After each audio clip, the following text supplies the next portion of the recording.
Hi friends, welcome to Samria channel. இன்னைக்கு நம்ம பார்க்க போகிற வீடியோ எதை பற்றினா plain vanilla cake பற்றி தான். வாங்க இந்த plain vanilla cake எப்படி பண்ணுறதுன்னு பார்ப்போம். பார்த்தீங்களா கேக்கோட டெக்ஸ்சரும் கேக் எவ்வளோ சாஃப்டாக இருக்குது பாருங்கள். உங்களுக்காக பிரித்து காட்டுறேன் பாருங்கள், உள்ளே எவ்வளோ ஸ்பாஞ்சியாக இருக்குன்ட்டு. வாங்க இந்த கேக் எப்படி பண்ணுறதுன்னு சொல்லிவிட்டு நம்ம வீடியோவில் போய் பார்க்கலாம். கேக்குக்கு முக்கியமான ஒரு இன்க்ரீடியண்ட்னால் அது எக்கு. ஏன்னா எக் வந்து எவ்வளோக்கு எவ்வளோ நம்ம நல்லா பீட் பண்ணுறோமோ அவ்வளோக்கு அவ்வளோ கேக் வந்து சாஃப்டாக வரும். நான் இந்த கேக்காக ஒரு 12 கப் கேக் தான் என்னோடய பிளான். ஸோ 12 கப் கேக்குக்காக நான் வந்து 2 எக் எடுத்திருக்கேன். அந்த 2 எக்கையும் வந்து எல்லோ யோக்கோடு போட்டு நல்லா பீட் பண்ணுறேன். நீங்கள் பேக்கிங் பண்ணுறவங்களா இருந்து ஒரு நல்ல ஹேண்ட் மிக்சர் வேணும் அப்படின்னு சொல்லி தேடிட்டு இருந்தீங்கன்னா ஃபிலிப்ஸ் ஹேண்ட் மிக்சர் வந்து ஒரு சூப்பரான சாய்ஸ். இதோட ரிவ்யூவை பற்றி நான் ஏற்கனவே எங்கள் சேனலில் போட்டிருக்கேன். நான் அதோட லிங்க்கை வந்து மேலே கொடுக்குறேன், அதை கிளிக் பண்ணி பார்த்துக்கோங்க. உங்களுக்கு அதோட ரிவ்யூ அண்ட் ஃபீட்பேக் இருக்கும். ஸோ நான் முன்னாடியே சொன்ன மாதிரி அந்த 2 எக்கை நம்ம எவ்வளோ தூரம் பீட் பண்ணுறோமோ அவ்வளோக்கு அவ்வளோ வந்து கேக் சாஃப்டாக வரும். ஃபஸ்ட்டு லோ ஸ்பீடில் வச்சு அடிச்சுட்டு அப்புறம் கொஞ்சம் கொஞ்சமாக ஹையில் ஏற்றிட்டு நல்லா 5 ஸ்பீடில் வச்சு ஒரு 5 மினிட்ஸ்க்காக தான் அடிங்க.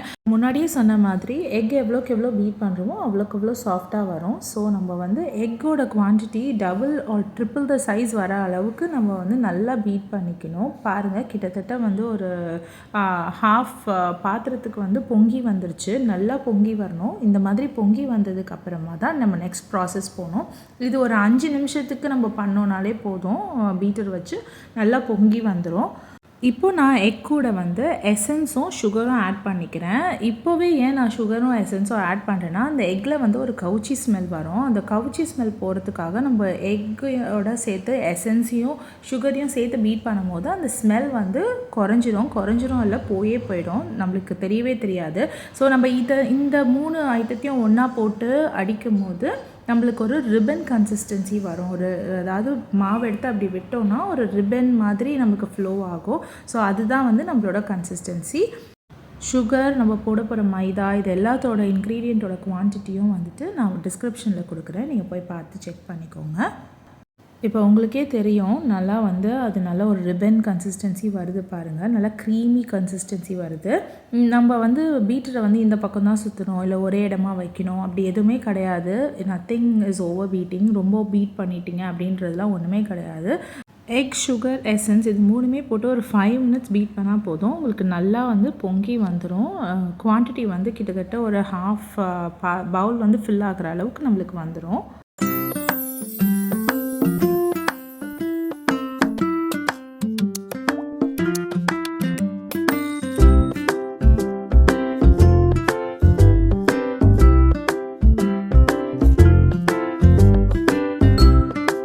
அவ்வளோதான். இப்போ நல்லா பீட் பண்ணியாச்சு. இப்போ நம்ம வந்து ஆயில் போட போகிறோம். பட்டர் ஆர் ஆயில் உங்கள் சாய்ஸ் படி போட்டுக்கலாம். ரிஃபைண்ட் ஆயில் இல்லை பட்டர் யூஸ் பண்ணலாம். ஆயில்னு வரும்போது கடலை எண்ணெய், நல்லெண்ணெய் அது மாதிரி எதுவும் ஊற்றிடாதீங்க. ஆயில்னு வரும்போது ரிஃபைண்ட் ஆயில் மட்டும்தான் யூஸ் பண்ணோம். அதாவது டேஸ்ட் அண்ட் ஸ்மெல் இல்லாத ஒரு ஆயில் தான் நம்ம வந்து யூஸ் பண்ணணும்.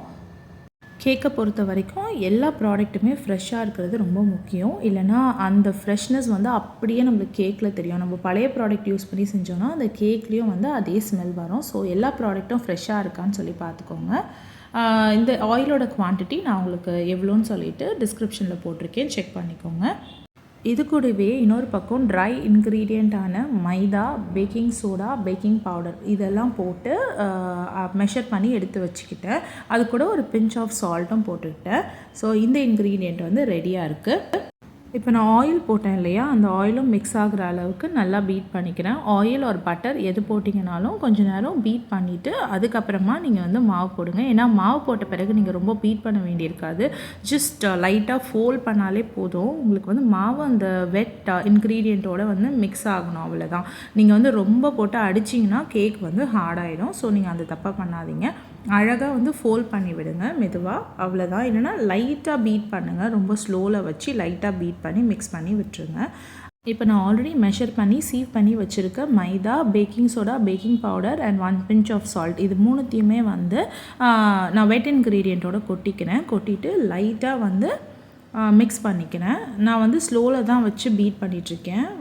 ரொம்ப ஹை ஸ்பீடில் வச்சு பீட் பண்ணோன்னா அதில் இருக்கிற அந்த ஏர் பபிள்ஸ்லாம் உடஞ்சிருச்சுன்னா நம்மளுக்கு வந்து நல்லா கேக் வந்து ஸ்பாஞ்சியாக சாஃப்டாக கிடைக்காது, ஹார்டாகிடும். ஸோ நம்ம வந்து ரொம்ப அதில் மிக்ஸ் பண்ணாமல் லைட்டாக ஒரு மிக்ஸ் பண்ணிவிட்டு நான் வந்து இப்போது ரிமூவ் பண்ணி வச்சுட்டேன் பிளேடை. இதுக்கு மேலே நான் வந்து வெறும் கட் அண்ட் ஃபோல்ட் மெத்தடில் தான் வந்து மிக்ஸ் பண்ண போகிறேன். அவ்வளோதான். இப்போ நம்ம பேட்டர் ரெடி ஆகிடுச்சு. நம்ம வந்து கப் கேக்காக ட்ரே எடுத்துகிட்டு வந்தாச்சு. இந்த கேக் ட்ரேயில் வந்து லைனர் வச்சுட்டு இந்த பேட்டரை ஊற்றி அவனில் வச்சா வேலை முடிஞ்சுது.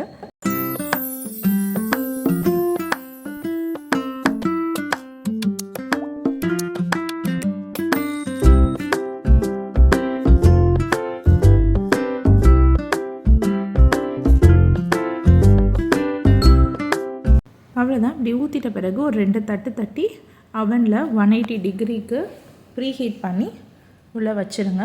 நான் 180 டிகிரி ப்ரீஹீட் பண்ணி ஒரு 35 மினிட்ஸ் வச்சேன். எனக்கு கப் கேக் ரெடி ஆகிடுச்சு.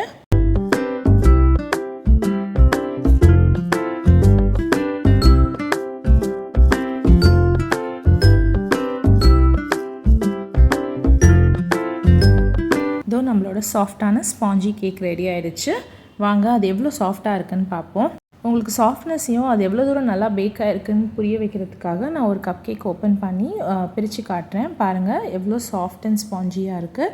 நான் உங்களுக்காக இதை ஹாஃபாக பிரித்து காட்டுறேன். ஹாஃபாக பிரிக்கும் போது உள்ளே பாருங்கள் அது எவ்வளோ தூரம் சாஃப்டாக இருக்குதுன்னு உங்களுக்கே தெரியும்.